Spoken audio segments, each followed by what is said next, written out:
안녕하세요. 지방에 거주 중인 20대 후반 남자입니다. 얼마 전 저에게 일어났던 일을 썰로 풀어볼까 합니다. 저는 원래 군대 들어가기 전 남들처럼 대학에서 공부를 하고 있었습니다. 남자들은 대학 다니다가 군대를 가게 되면 대부분 1학년까지 마치고 가든지 아니면 2학년 1학기까지 하고 가잖아요. 근데 저는 그렇게 했다간 제대 후에 다시 공부하려면 힘들 것 같아서 미룰 수 있을 만큼 많이 미뤘습니다. 그러다가 CC였던 여자친구와 헤어지게 되었고 이런저런 말들이 많이 나왔어요.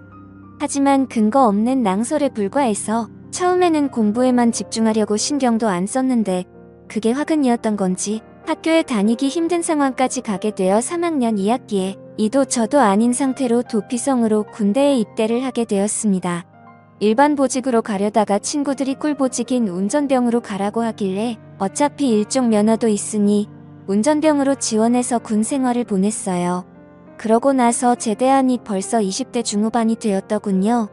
더 늦기 전에 대학에 복학 신청을 넣어서 하던 공부를 마쳐야겠다 싶었지만 등록금을 당장 낼 수 있는 형편이 안 되다 보니 어쩔 수 없이 낮에는 편의점에서 아르바이트를 하고 저녁에는 대리운전을 하면서 단기간에 돈을 모으려고 노력했습니다.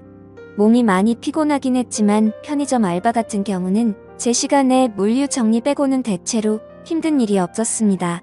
주변 상권이 다 술집이어서 낮타임에는 진상도 없었고 대부분 담배만 사러 오는 사람들이기 때문에 폐기 정리할 일도 많이 없어서 한 번씩 앉아서 졸아도 별 지장 없을 정도로 조용한 매장이었습니다.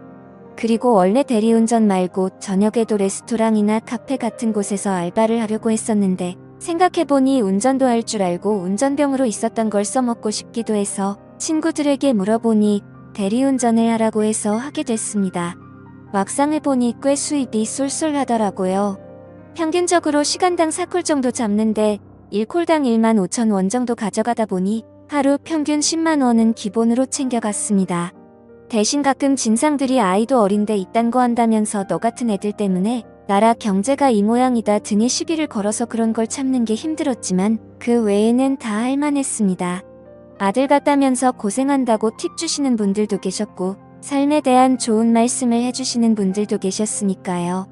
그리고 먼 곳으로 떨어져도 어플 사용해서 콜 나오면 저희 집 앞까지 1,500원에서 3,500원만 주면 데려다줘서 괜찮았습니다. 그렇게 등록금을 위해 밤낮 없이 열심히 돈을 벌고 있던 와중에 한 사모님을 만나게 되었습니다. 그날도 어김없이 콜을 받고 손님이 계신 곳으로 갔습니다. 앞에 도착하니 기품 있어 보이는 아줌마가 딱 서서 기다리고 계시더라고요. 가방도 프라다 신발도 뭔지 모르겠지만 일단 명품 같아 보였어요. 그래서 그 사모님이 자기 차 어디에 있으니 풀고 오라고 하시길래 차 키 받아서 가는데 몸에 명품 걸친 것처럼 차도 그냥 보통 차가 아니라 벤츠를 타고 다니시더라고요. 외제차를 한두 번 몰아보긴 했지만 어쩐지 손이 떨려서 평소보다 더 조심히 차를 몰고 나왔습니다. 그 뒤 그 사모님을 태우고 댁으로 가고 있는데 저한테 몇 살이냐 왜 일하냐 등등 질문을 하기 시작했어요. 저는 몇 살이고 군대 제대하고 난 다음 복학하려고 했는데 당장 등록금이 없어서 대학 등록금을 모으려고 지금 이렇게 일을 하고 있다면서 물어본 대로 다 이야기를 해줬습니다. 그러더니 여자친구는 있냐고도 물어보시길래 입대하기 전에 헤어졌다고 하니 왜 헤어졌냐고도 묻더라고요.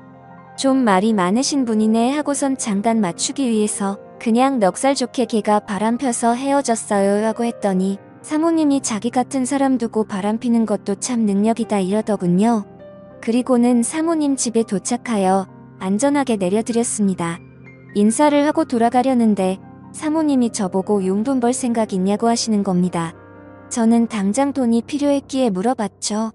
네, 저 돈 벌 생각 있어요. 근데 어떤 일인데요? 그러자 사모님이 제 번호를 알려달라 하셔서 알려드리니 다음번에 연락을 하겠다고 하시는 거예요. 그리고는 3만 원짜리 대리비를 10만 원이나 주셨습니다. 제 입장에서는 완전 땡큐였죠. 저는 다음번에도 대리기사 혹은 운전기사로 취직시켜주시려나 싶은 기대에 부풀어 올랐습니다.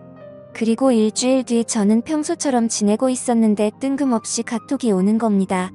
카톡을 확인해보니 사모님께서 연락이 오는 거예요. 오늘 밤에 시간 되냐고 묻습니다. 저는 일하는 시간 말고는 널널했기에 된다고 하고 사모님 동네에서 사모님을 만났습니다. 그러자 사모님이 한 술집으로 가자고 하시더라고요. 순간 겁이 났습니다.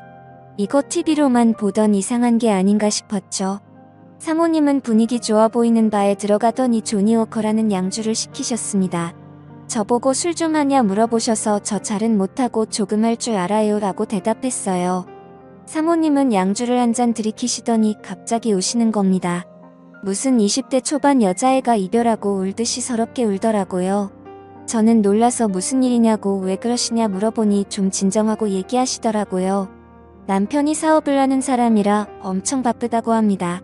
결혼 초반에 사업을 시작해서 거의 집에 있었던 적이 없다고 하네요. 그럼에도 남편이 하는 일을 믿고 집에 안 들어와도 사업 때문에 바빠서 그런가 보다 했답니다. 그러는 사이에 집이 경매에 넘어가기도 하고 빚쟁이에게 시달리기도 하고 사업이 무너져 힘든 시기도 엄청 많았다고 합니다. 사모님은 서로의 남편에 대한 신뢰가 있었기 때문에 잘 넘어갔다고 합니다. 그리고 사업이 잘 풀리고 난 후 돈을 엄청 벌었다고 합니다.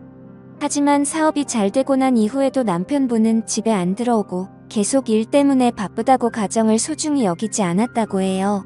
안 그래도 집에 잘 안 들어오는 남편 때문에 서운한데 어느 날 남편이 바람을 피는 것 같다고 하는 거예요.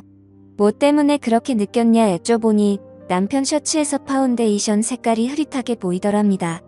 사모님은 남편 때문에 마음이 지칠 대로 지친 상태였기에 주저없이 남편분의 핸드폰을 열어봤다고 합니다. 거기서 남편분은 웬 20대 젊은 여자랑 사랑놀이를 하고 있었다고 해요. 만나서 데이트하고 명품백과 옷도 사주고 그 사실을 확인한 지 얼마 안 됐다고 하십니다. 그러곤 저한테 얘기 들어줘서 고맙다고 30만 원을 주시더라고요. 자기는 그냥 자신이랑 아무 관계없는 타인에게 자기 속내를 좀 털어놓고 싶었다고 합니다. 남편 얼굴에 먹칠하기 싫어서 주위에 힘든 티도 못 내고 그냥 한참 어린 저한테 속 이야기를 하고 싶다고 하시네요. 제가 또 들으면서 리액션이 좋습니다. 사모님 힘든 마음에 같이 공감해드리고 사모님 편을 많이 들어줬죠. 저는 그냥 얘기만 들어드리고 30만 원을 받았습니다. 얘기한 시간도 한 1시간 30분 정도 얼마 안 걸렸어요. 시급으로 약 10만 원이나 되는 금액을 이렇게 받으니 진짜 행복했습니다. 간만에 먹고 싶은 것도 먹고 신발도 괜찮은 걸로 하나 샀어요. 그리고는 한 일주일 뒤에 또 연락이 오셨습니다. 내일 낮에 시간 되냐 말이죠. 저는 당연히 된다고 했고 다음날 사모님을 만났습니다.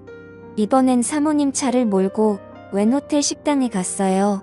제 평생 먹어보지 못한 음식들도 먹어봤습니다. 그리고는 호텔 카페에 가서 남편분과의 얘기를 들었습니다. 남편에게 바람피는 거 아니냐 파운데이션 묻은 자국과 카톡을 봤다고 말씀하셨다고 하더라고요. 그러니 남편분은 사실 맞다고 사모님과 이혼을 하고 싶다는 입장을 전했다고 합니다. 사모님도 어차피 이대로 관계가 지속되어 봤자 쇼윈도 부부지 항상 외롭고 힘든 삶과 가정이 될 것 같다고 이혼을 하자고 했다고 하네요. 절대 속 시원하게 이혼하는 건 아니었어요. 정말 가슴 한편에 구멍이 난 것처럼 허탈하고 지쳐 보이는 모습이셨습니다. 그나마 남편의 사업이 사모님의 뒷받침이 있었기 때문에 가능한 일이었기에 또 남편분의 바람으로 인한 이혼이기에 위자료로 어마어마한 금액을 받는다고 하더라고요. 그리고 저한테 그동안 얘기 들어줘서 고맙다며 300만 원을 주시는 겁니다. 저는 너무 많다고 그냥 저는 사모님 얘기 들어드린 것뿐인데 300만 원이나 받아도 되냐고 여쭤봤습니다. 사실 당연히 너무 받고 싶었고 체면 차리기로 여쭤봤어요. 그러니 사모님은 제가 얘기 들어준 게 힘든 요즘에 가장 큰 위로였다며 정말 받아주면 좋겠다고 하시더라고요. 저는 사모님이 주시는 300만 원을 받고 인사를 드린 후 나왔습니다. 그 후로 사모님께 더 이상 연락이 오진 않았습니다. 카톡 프사도 다 내린 걸 보니 남편과 이혼을 한 것으로 짐작이 됩니다. 저는 사모님이 주신 300만 원을 어떻게 쓸지 아직 정하진 않았습니다. 이왕이면 자기 개발이나 의미 있게 사용하려고 해요. 남의 얘기를 들어주는 것만으로 이렇게 큰 돈을 버니 신기했습니다. 물론 운이 좋았던 부분이 더 크겠죠. 그래도 그 사모님이 마음이 참 여리고 착하셨던 것 같아요. 요즘엔 또 어떻게 지내시는지 궁금하네요. 살면서 처음 겪었던 저의 황당하고도 좋은 경험이었습니다. 아마 이 글을 쓴 이후라도 그 사모님이 연락 오면 저는 당장 나갈 것 같은데 참 많은 생각이 드네요. 제가 먼저 연락을 해보는 것도 좋은 방법일까요? 지금까지 제 사연을 들어주셔서 감사드립니다.